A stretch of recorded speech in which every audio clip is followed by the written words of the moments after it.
नमस्कार दोस्तों, क्या आप एयरक्राफ्ट मेंटेनेंस इंजीनियर बनना चाहते हैं और जानना चाहते हैं कि कैसे आप एयरक्राफ्ट मेंटेनेंस इंजीनियर बन सकते हैं? तो दोस्तों, मेरा नाम अभिषेक है और आज का मेरा ये वीडियो आपके लिए बहुत ही ज्यादा फायदेमंद होने वाला है, क्योंकि आज के इस वीडियो में मैं आपको बताने वाला हूँ एविएशन इंडस्ट्री के सबसे ज्यादा पॉपुलर और डिमांडिंग कोर्स के बारे में, जिसका नाम है एयरक्राफ्ट मेंटेनेंस इंजीनियरिंग। जी हाँ, एयरक्राफ्ट मेंटेनेंस इंजीनियरिंग के कोर्स के बारे में।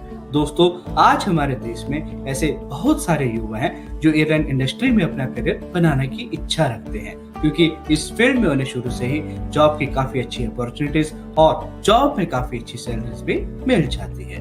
आपको जानकारी के लिए बता दूं कि आजकल के समय में एयरक्राफ्ट मेंटेनेंस इंजीनियर की डिमांड पहले से काफी ज्यादा बढ़ गई है और आने वाले टाइम में इनकी डिमांड और भी ज्यादा बढ़ने वाली है। अगर आप एयरलाइन इंडस्ट्री में जाना चाहते हैं और अपना करियर एयरक्राफ्ट मेंटेनेंस इंजीनियरिंग के रूप में बनाना चाहते हैं, तो दोस्तों मैं चाहता हूं कि आप इस वीडियो को लास्ट तक जरूर देखें, क्योंकि इस वीडियो में मैं आपको एयरक्राफ्ट मेंटेनेंस इंजीनियरिंग के बारे में A to Z पूरी जानकारी देने वाला हूँ। दोस्तों, आज के इस वीडियो में मैं आपको बताऊंगा कि कौन होते हैं एयरक्राफ्ट मेंटेनेंस इंजीनियर और क्या क्या उनके काम होते हैं। एयरक्राफ्ट मेंटेनेंस इंजीनियर बनने के लिए आप कौन कौन से कोर्सेज को कर सकते हैं, इस कोर्स को करने के लिए क्या एलिजिबिलिटी मतलब के योग्यता होनी चाहिए, इस कोर्स में कौन कौन सी लाइसेंस कैटेगरीज होती हैं, इस कोर्स को करने के बाद करियर में आपको कौन कौन सी जॉब अपॉर्चुनिटीज मिलती है और जॉब में कितनी सैलरी आप अर्न कर सकते हैं। इस कोर्स के दौरान आपको क्या क्या सिखाया जाता है, कहां से आप इस कोर्स को कर सकते हैं, कैसे आप इस कोर्स में एडमिशन ले सकते हैं और कितनी इस कोर्स की फीस होती है। दोस्तों, ये सभी वही चीजें हैं जो आपके दिमाग में इस कोर्स को करने से पहले आ रही होगी और आपको AME के कोर्स को करने से पहले जानना भी बहुत ही ज्यादा जरूरी है। तो सबसे पहले जानते हैं कि एयरक्राफ्ट मेंटेनेंस इंजीनियर होते कौन है। दोस्तों, AME मतलब एयरक्राफ्ट मेंटेनेंस इंजीनियर वालों का काम होता है कि जब कभी भी कोई एयरक्राफ्ट रनवे से टेक ऑफ करे तो उसके पास एक सर्टिफिकेट हो जो उसे टेक ऑफ करने की परमिशन दे, जिस सर्टिफिकेट को कहते हैं फिट टू फ्लाई। इसका मतलब होता है कि एयरक्राफ्ट मेंटेनेंस इंजीनियर एक ऐसे सर्टिफिकेट पर साइन करके पायलट को देते हैं जिसका मतलब है कि एयरक्राफ्ट फ्लाई करने के लिए पूरी तरह से फिट है, मतलब कि एयरक्राफ्ट के सभी कंपोनेंट्स एयरवर्थी कंडीशन में है और पूरी तरह से सही है। आप इस एयरक्राफ्ट को टेक ऑफ मतलब के फ्लाई कर सकते हैं। मतलब कि बिना किसी एयरक्राफ्ट मेंटेनेंस इंजीनियर के सिग्नेचर के कोई भी एयरक्राफ्ट रनवे से टेक ऑफ नहीं कर सकता, जब तक कि एयरक्राफ्ट मेंटेनेंस इंजीनियर किसी एयरक्राफ्ट को उड़ने के लिए योग्यता का सर्टिफिकेट ना दे दे। दोस्तों, हर एयरक्राफ्ट को नियमित रूप से देखभाल और रखरखाव की आवश्यकता होती है। इस काम को पूरा करने की जिम्मेदारी भी एयरक्राफ्ट मेंटेनेंस इंजीनियर की ही होती है। इसके अलावा स्पेसक्राफ्ट, मिलिट्री एयरक्राफ्ट, सैटेलाइट और मिसाइल आदि को डिजाइन करने का काम भी एयरक्राफ्ट मेंटेनेंस इंजीनियर का ही होता है। अगर कोई कैंडिडेट इस फील्ड में अपना करियर बनाना चाहता है तो उसे सबसे पहले एयरक्राफ्ट मेंटेनेंस इंजीनियर से संबंधित कोई कोर्स करना जरूरी होता है। अब बात करते हैं कि एयरक्राफ्ट मेंटेनेंस इंजीनियर के क्या क्या काम होते हैं। तो दोस्तों, जब कोई कैंडिडेट एयरक्राफ्ट मेंटेनेंस इंजीनियर बन जाता है तो उसकी जिम्मेदारियां भी बढ़ जाती हैं। एयरक्राफ्ट मेंटेनेंस इंजीनियर को एयरक्राफ्ट की मैन्युफैक्चरिंग और रिपेयरिंग से संबंधित काम करने होते हैं। इसके साथ ही एयरक्राफ्ट की सफलतापूर्वक उड़ान भरने की जिम्मेदारी भी एयरक्राफ्ट मेंटेनेंस इंजीनियर की ही होती है। ये लोग एयरक्राफ्ट की सुरक्षा पर भी बहुत ज्यादा ध्यान देते हैं, जिससे कि उड़ान के समय में किसी भी प्रकार की कोई गड़बड़ी ना हो। जब कोई एयरक्राफ्ट उड़ान भरता है तो उसकी उड़ान भरने से पहले उस एयरक्राफ्ट की चेकिंग करना और उसके सभी इंजनों और उपकरणों का बारीकी से निरीक्षण करना, अपने सभी कामों का रिकॉर्ड बना के रखना, एयरक्राफ्ट के पार्ट्स को असेंबल करने का काम, जब कोई नए एयरक्राफ्ट बने तो उसे जांच करना और उसे उड़ान भरने के लिए फिट टू फ्लाई का सर्टिफिकेट देना, एयरक्राफ्ट के रख रखाव के काम करने के साथ साथ उसके सभी सुरक्षा उपकरणों का ठीक प्रकार से निरीक्षण करना, अगर एयरक्राफ्ट के इंजन में किसी तरह की कोई प्रॉब्लम है तो उसे ढूंढना और उसे रिपेयर करना आदि। दोस्तों, ये सभी काम एयरक्राफ्ट मेंटेनेंस इंजीनियर को ही करने पड़ते हैं। अब बात करते हैं कि कौन कौन से कोर्सेज को आप एयरक्राफ्ट मेंटेनेंस इंजीनियर बनने के लिए कर सकते हैं। दोस्तों, आप एयरक्राफ्ट मेंटेनेंस इंजीनियर बनने के लिए कई तरह के कोर्सेज को कर सकते हैं, जैसे कि आप AME मतलब एयरक्राफ्ट मेंटेनेंस इंजीनियरिंग का लाइसेंस कोर्स जिसकी ड्यूरेशन 2 से 3 साल की होती है और BSc in aircraft maintenance engineer जिसकी ड्यूरेशन 4 साल की होती है, इनमें से किसी भी कोर्स को आप अपने 12th के बाद कर सकते हैं। दोनों कोर्सेज की अपनी अलग अलग इंपॉर्टेंस होती है। जैसे कि अगर आप 12th के बाद AME का लाइसेंस कोर्स करते हैं तो इस कोर्स को करने के बाद आप AME लाइसेंस होल्डर कहलाए जाते हैं और एजुकेशन में सिर्फ 12th pass out. AME licence course के बाद आपको अलग से ग्रेजुएशन करना मैंडेटरी हो जाता है, क्योंकि 12th के बेस पर आप उस लेवल मतलब के हाई डेजिग्नेशंस के लिए अप्लाई नहीं कर पाते हैं। और दूसरा, आप BSc in aircraft maintenance engineer की डिग्री लेने के बाद AME लाइसेंस होल्डर होने के साथ साथ ग्रेजुएट भी कहलाए जाते हैं। ग्रेजुएशन के बाद आप एविएशन इंडस्ट्री में ना कि सिर्फ AME की ही प्रोफाइल्स के लिए बल्कि और भी कई तरह की हाई प्रोफाइल्स के लिए अप्लाई कर सकते हैं। अब बात करते हैं एलिजिबिलिटी क्राइटेरिया की, मतलब कि अगर आप एयरक्राफ्ट मेंटेनेंस इंजीनियर बनना चाहते हैं तो आपकी क्या योग्यता होनी चाहिए। दोस्तों, आप कई लोगों से कांटेक्ट करते हैं, हर कोई आपको अलग अलग चीजें बोलता है कि आपके अंदर ये होना चाहिए, आपने ऐसा किया होना चाहिए, ये नहीं होना चाहिए, ब्ला ब्ला ब्ला आदि।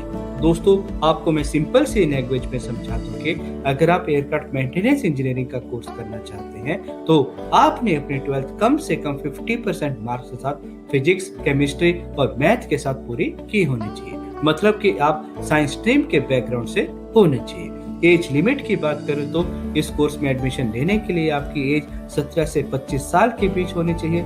आपको कलर ब्लाइंडनेस नहीं होनी चाहिए, आपको किसी भी तरह की कोई डिसेबिलिटीज नहीं होनी चाहिए और आप फिजिकली और मेंटली फिट होने चाहिए। अगर ये सब आपके पास है तो आप AME मतलब के एयरक्राफ्ट मेंटेनेंस इंजीनियरिंग के कोर्स में एडमिशन किसी भी DGC से अप्रूव्ड इंस्टीट्यूट या कॉलेज में ले सकते हैं। और इसके अलावा आप UGC से रिकॉग्नाइज्ड एयरक्राफ्ट मेंटेनेंस इंजीनियरिंग की डिग्री भी कर सकते हैं। अब बात करते हैं AME की लाइसेंस कैटेगरीज की, मतलब कि जब भी आप किसी कॉलेज या इंस्टीट्यूट में AME का कोर्स करने जाते हैं तो कौन कौन सी कैटेगरीज AME कोर्स में होती हैं और कौन सी आप चूज कर सकते हैं। तो दोस्तों, बहुत सारी कैटेगरीज होती हैं AME लाइसेंस की, जैसे कि A, B और C। इसके बाद इनकी सब कैटेगरीज भी होती हैं, जैसे कि A की होती है A1, A2, A3 और A4 और इसी तरह से B की होती है B1 और B2 और C की कोई सब कैटेगरी नहीं होती। तो जब भी हम किसी कॉलेज या इंस्टीट्यूट में एडमिशन लेने के लिए जाते हैं तो सिर्फ B1 और B2 के बारे में ही बात की जाती है, क्योंकि ये कैटेगरी 12th के लेवल पर है। मतलब कि आप अपने 12th के बाद सिर्फ B1 या B2 की कैटेगरी को ही चूज कर सकते हैं, बाकी सब एक्सपीरियंस्ड बेस्ड कैटेगरीज होती हैं। तो दोस्तों, इस वीडियो में हम सिर्फ B1 और B2 के बारे में ही बात करेंगे। जैसे कि मैंने आपको बताया कि 12th बेस पर दो कैटेगरीज होती हैं, एक है B1 और दूसरी है B2। अगर आप मैकेनिकल फील्ड में इंटरेस्टेड है तो आप B1 कैटेगरीज को चूज कर सकते हैं। B1 में अगेन सब कैटेगरीज होती हैं, जैसे कि B1.1 जिस एयरप्लेन में टरबाइन इंजन लगा होता है वो एयरप्लेन कैटेगरी B1.1 के अंडर आता है। मतलब कि उस एयरप्लेन का हर तरह का मैकेनिकल काम कैटेगरी 1.1 के इंजीनियर्स को करना पड़ता है। दूसरी कैटेगरी है B1.2 जिस एयरप्लेन में पिस्टन इंजन लगा होता है वो कैटेगरी 1.2 के अंडर आता है। इसी तरह से कैटेगरी B1.3 और कैटेगरी 1.4 भी होती है। और ये कैटेगरीज हेलीकॉप्टर्स की होती हैं, जैसे कि जिस हेलीकॉप्टर में टरबाइन इंजन लगा होता है वो कैटेगरी B1.3 के अंडर आती है और जिस हेलीकॉप्टर में पिस्टन इंजन लगा होता है वो कैटेगरी 1.4 के अंडर आता है। और ऐसे ही अगर आप एवियोनिक्स मतलब के इलेक्ट्रिकल, नेविगेशन या इंस्ट्रूमेंट्स पर काम करने का इंटरेस्ट है तो आप B2 की कैटेगरी को चूज कर सकते हैं। B2 की कोई सब कैटेगरी नहीं होती। दोस्तों, हर एयरक्राफ्ट पर इंस्ट्रूमेंट्स लगे हुए हैं, हर जगह इलेक्ट्रिकल काम होता है, मतलब के B2 की कैटेगरी का स्कोप ज्यादा है। तो अब बात करते हैं कि B1 या B2 या इनके सब कैटेगरीज में से कौन सी कैटेगरीज आपके लिए सबसे बेस्ट रहेगी। तो मैं यही कहूंगा कि सभी कैटेगरीज बेस्ट हैं, कोई भी कैटेगरी बेकार नहीं है। एविएशन इंडस्ट्री में सभी कैटेगरीज पर काम होता है, किसी पर ज्यादा तो किसी पर थोड़ा कम। ये जितनी भी कैटेगरीज हैं इन सभी की जॉब्स एविएशन इंडस्ट्री में निकलती हैं और सभी में सैलरी भी अच्छी है। कुछ एयरक्राफ्ट में टरबाइन इंजन लगा होता है तो कुछ में पिस्टन। इसी तरह से कुछ हेलीकॉप्टर्स में भी टरबाइन इंजन लगा होता है और कुछ पे पिस्टन इंजन। आप अपने इंटरेस्ट के अकॉर्डिंग कोई भी कैटेगरी चूज कर सकते हैं, कोई एक बेस्ट नहीं है, सभी बेस्ट हैं। अगर आप मैकेनिकल फील्ड में काम करने में इंटरेस्टेड हैं तो आप B1 की कैटेगरी को चूज कर सकते हैं, और अगर आप इलेक्ट्रिकल इंस्ट्रूमेंट्स या नेविगेशन आदि में काम करने में इंटरेस्टेड हैं तो आप B2 की कैटेगरी को चूज कर सकते हैं। पर आपको जानकारी के लिए बता दूं कि टरबाइन इंजन जो है वो पिस्टन इंजन के कंपेयर में थोड़ा ज्यादा यूज होता है, तो इसलिए अगर आप मैकेनिकल फील्ड में इंटरेस्टेड हैं तो आप कैटेगरी 1.1 चूज कर सकते हैं, क्योंकि टरबाइन इंजन आजकल हर जगह यूज हो रहा है, तो इससे आपको फ्यूचर में ज्यादा स्कोप मिलेगा और सीखने को भी ज्यादा मिलेगा। अब जानते हैं एयरक्राफ्ट मेंटेनेंस इंजीनियर के एजुकेशन पैटर्न और एग्जामिनेशन प्रोसेस के बारे में। मतलब कि अगर आप एयरक्राफ्ट मेंटेनेंस इंजीनियरिंग से संबंधित कोई कोर्स करते हैं तो उसका क्या सिलेबस होता है और एग्जाम का क्या पैटर्न होता है। तो दोस्तों, एयरक्राफ्ट मेंटेनेंस इंजीनियरिंग का एजुकेशन पैटर्न भी बाकी के इंजीनियरिंग कोर्सेज की तरह ही होता है। आप जिस हिसाब से कैटेगरी सिलेक्ट करते हैं उसी हिसाब से आपको डिफरेंट सब्जेक्ट्स के बारे में पढ़ाई करवाई जाती है, और जो सब्जेक्ट्स आपको कॉलेज में पढ़ने होते हैं उतने ही सब्जेक्ट्स का आपको DGCA का अलग से एग्जाम भी देना पड़ता है, जो सेमेस्टर के एग्जाम से अलग होता है। मतलब कि आपके AMA के कोर्स में जितने भी सब्जेक्ट्स होते हैं DGCA एक एक सब्जेक्ट का अलग से एग्जाम लेता है, और DGCA के एग्जाम को ही मॉड्यूल एग्जाम बोला जाता है। एयरक्राफ्ट मेंटेनेंस इंजीनियर बनने के लिए कैंडिडेट्स को कई तरह के सब्जेक्ट्स के बारे में थ्योरेटिकल और प्रैक्टिकल पढ़ाया जाता है, जैसे कि electrical fundamentals, base electronics, digital electronics used in aircraft system, hardware and material, civil aviation requirement, aircraft structure and design, turbine engine, theory of aerodynamics, material science और मॉडर्न एयरक्राफ्ट टेक्नोलॉजी आदि। अब बात करते हैं कि एयरक्राफ्ट मेंटेनेंस इंजीनियरिंग करने के बाद करियर में आपको कौन कौन सी जॉब अपॉर्चुनिटीज मिलती है। दोस्तों, इंडिया में हर साल एयरक्राफ्ट के नंबर भी इंक्रीज हो रहे हैं। एग्जाम्पल में समझाऊं तो अगर मान लो कि इंडिया के पास 2020 में 450 एयरक्राफ्ट थे तो यही 2021 में 550 या 650 भी हो सकते हैं, और 2023 में 700 से भी ज्यादा। ये हमेशा बढ़ते ही हैं, कभी कम नहीं होते। तो आप समझ ही सकते हैं कि किस लेवल पर इस फील्ड में स्कोप हो सकता है। हर एयरक्राफ्ट को एयरक्राफ्ट मेंटेनेंस इंजीनियरिंग की जरूरत तो रहेगी ही, और स्कोप भी हमेशा इंक्रीज ही होगा। एयरक्राफ्ट मेंटेनेंस इंजीनियरिंग का कोर्स करने के बाद कैंडिडेट के सामने काफी फील्ड्स में करियर बनाने की ऑप्शंस होती हैं, जैसे कि आप aircraft manufacturing companies, flying clubs, MROs मतलब मेंटेनेंस, रिपेयर और overhaul organisations, private airlines, national और international airlines, defence research and development organisations और एयरक्राफ्ट पार्ट मैन्युफैक्चरिंग ऑर्गेनाइजेशन आदि। और इन सभी फील्ड्स में आप कई तरह की जॉब प्रोफाइल्स पर काम कर सकते हैं, जैसे कि aircraft maintenance engineer, aircraft technician, line maintenance engineer, base maintenance engineer, aircraft operations management, aircraft mechanical engineer, flight operations, hardware design engineer, aircraft dispatcher, production and planning engineer, flight engineer, defence aircraft maintenance engineer, trainer, lecturer और professor आदि। और अगर salary की बात करूं तो दोस्तों, aircraft maintenance engineering की प्रोफाइल में काफी अच्छी सैलरी मिलती है।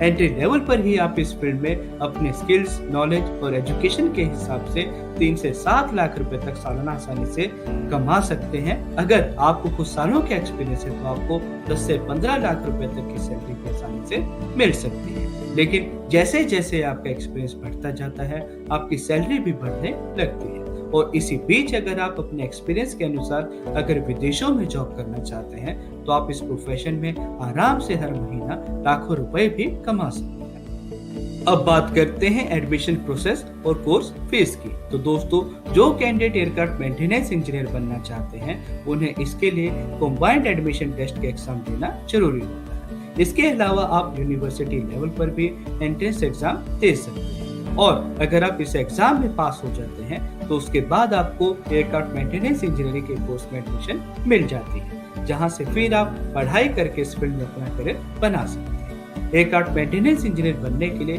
सभी कोर्सेज DGCA और मिनिस्ट्री ऑफ सिविल एविएशन के द्वारा ही अप्रूव्ड होते हैं। और अगर कोर्स की फीस की बात करूं तो दोस्तों, AMA के लाइसेंस कोर्स और BSc AMA के कोर्स की फीस डिफरेंट कॉलेजेस में अलग अलग होती है। अगर एवरेज फीस की बात करूं तो इस कोर्स की फीस 1 से 1.5 लाख रुपए तक सालाना होती है। तो दोस्तों अगर आप एएमए के कोर्स में एडमिशन लेना चाहते हैं तो आप हमें हमारे नीचे दिए गए नंबर पर कॉल करके एडमिशन के प्रोसेस के बारे में पूरी जानकारी ले सकते हैं। दोस्तों अगर शॉर्ट में एयरक्राफ्ट मेंटेनेंस इंजीनियरिंग के कोर्स के बारे में बताऊं तो आप इस कोर्स को अलग अलग तरह से कर सकते हैं। जैसे कि आप एएमई का लाइसेंस कोर्स कर सकते हैं जिसकी ड्यूरेशन 2 से 3 साल की होती है, या तो आप BSc in aircraft maintenance engineering कर सकते हैं जिसकी ड्यूरेशन 4 साल की होती है। लाइसेंस कोर्स करने के बाद आप लाइसेंस होल्डर कहलाए जाते हैं, लेकिन इसमें ग्रेजुएशन करना आपको जरूरी हो जाता है। लेकिन बीएससी एयरक्राफ्ट मेंटेनेंस इंजीनियरिंग के कोर्स को करने के बाद आप लाइसेंस होल्डर होने के साथ साथ ग्रेजुएट भी कहलाए जाते हैं। एयरक्राफ्ट मेंटेनेंस इंजीनियरिंग के कोर्स को आप अपने 12th के बाद ज्वाइन कर सकते हैं और 12th में आपकी परसेंटेज कम से कम 50% होनी चाहिए।